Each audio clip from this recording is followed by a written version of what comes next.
In this video, you'll learn how to take on the tough and sometimes dangerous task of earning a wild horse's trust. We will bring you along and show you the first important steps in handling our Brumby Banksy.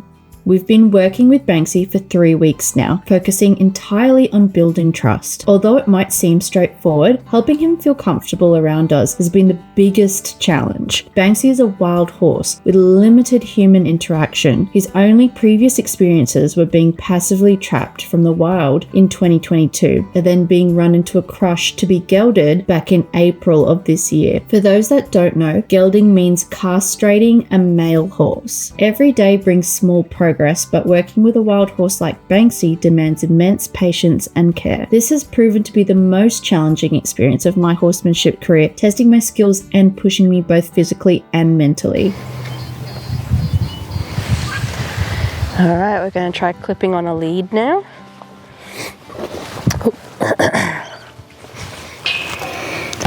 Hopefully we can keep this out of the mud. Introducing something new again, so he's going to be very suspicious of it. Every new thing must be treated with caution. So I have to rub it on him. Good boy. Show him that it's okay. It's not a bad thing. Good man. Good man. I know it's a bit of a tricky one. Good. There we go. Gotcha. Now we've got Queenie in overdrive. Stop it, hey. Okay, so neck rope comes off now. Good boy. There we go. Lead rope is on. Now we can start some more handling and some leading practice. Good boy. So we just started with yielding the hindquarters. It just means directing your gaze and your pressure towards their hind end, getting them to softly step through with their hind legs, because that's his kind of go-to move, is to do a bit of a spin when he feels a little stressed or there's too much pressure. So if I can get him confident in where he places his feet, confident in me asking him to place his feet that way, he won't feel the need to do those spins. So you can see he gets uncomfortable when I ask for it. He's just very protective of this side of his body.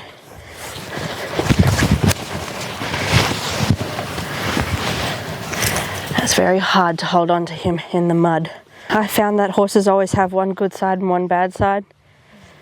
Particularly with him, he's really protective of a certain side. Most horses are when they're learning to be handled, and that can be their more reactive side.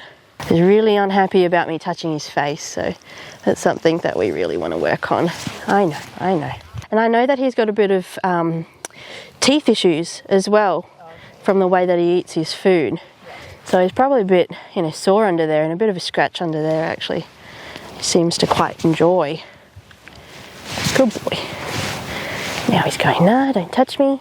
You've jinxed it. See?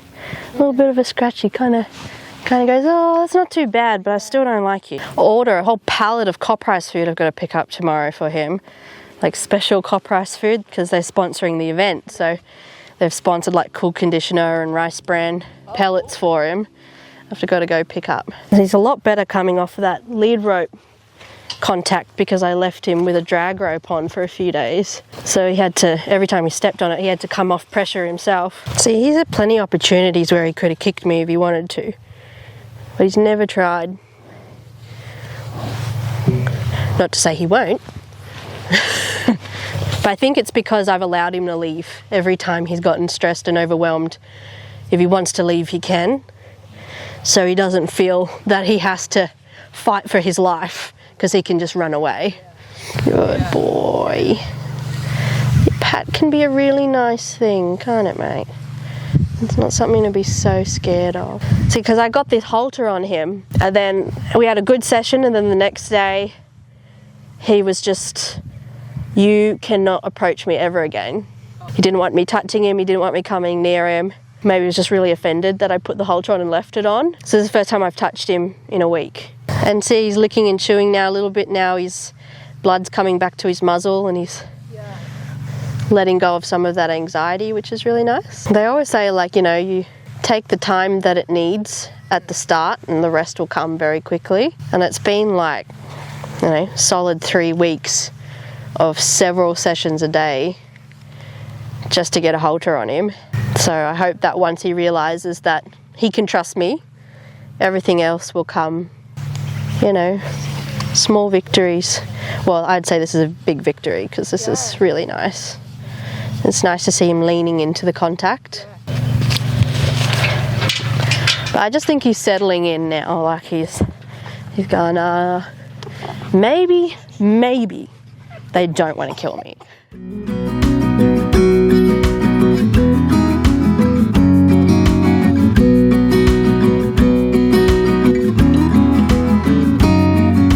In this segment of the training, we're concentrating on ponying Banksy from my lead horse, Marley. Marley is one of my original horses, known for his excellent temperament. His calm and steady nature makes him the ideal partner for this task. By leading Banksy from Marley, I can teach him how to move forward off the contact from the lariat. Additionally, using Marley as an extension of myself allows me to get close to Banksy and help him become more comfortable with my presence and that of a rider above him. This will be crucial for his pre-starting under saddle. Marley's calm demeanour is essential in this process. By observing the way Marley and I work together and trust each other, I hope Banksy will start to feel more at ease. Although it's been a challenging journey, Marley's steady energy and our consistent efforts are beginning to make a difference. Recently, Banksy took a positive step and showed signs of processing his training. Progress is gradual, but every small advance is a win.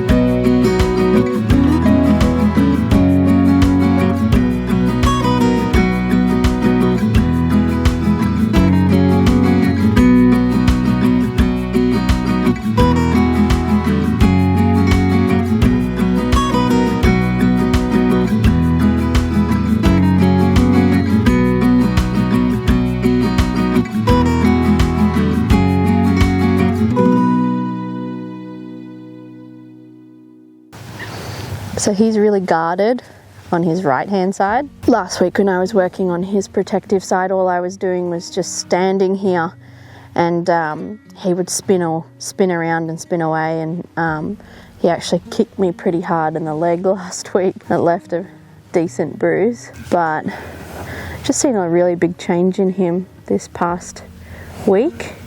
He's a lot more willing to work with me, you know, as long as I continue to respect his boundaries, and when he tells me that he's overwhelmed, that I listen. And this little backing away, you know, I just match his feet. If he takes a step back, I'll move with him. And then when he stops moving his feet, I'll sort of take the pressure off. Good boy. So just then I went to raise my hand. Instead of moving away from the pressure from my hand, he actually leant into it a little bit.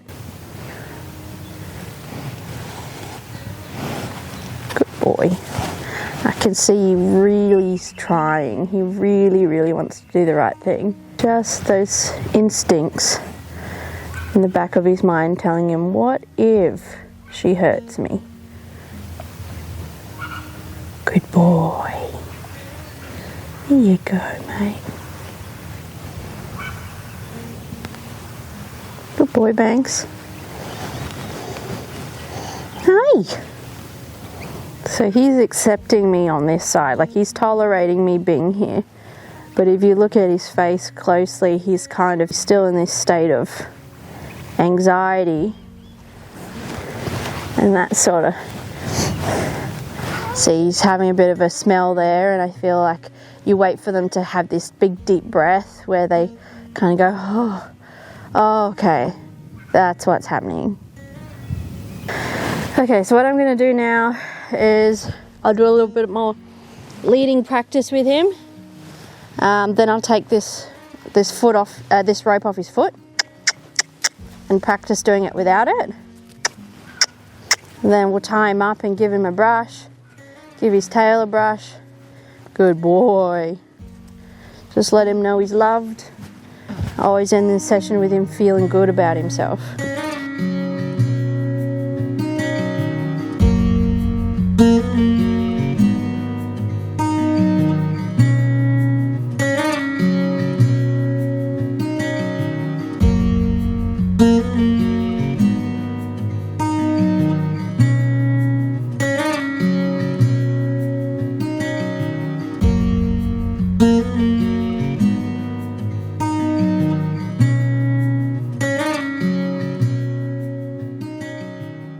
So the licking and chewing is the best thing that you want to see. It means that the blood flow is coming back to their muzzle. So it means they're going from that fight or flight reflex back to normal bodily functions, which is really cool to see.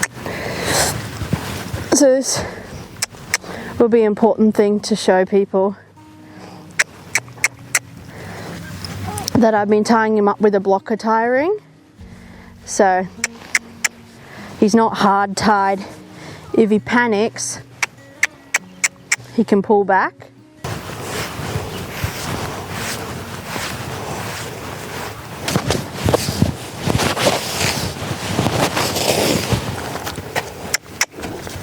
Good boy. Okay, so I'm going to attempt to brush this side, and he could freak out.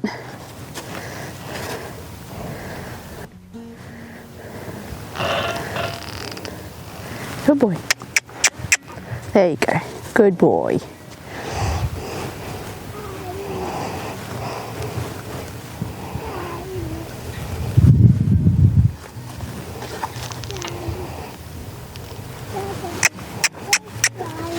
Good.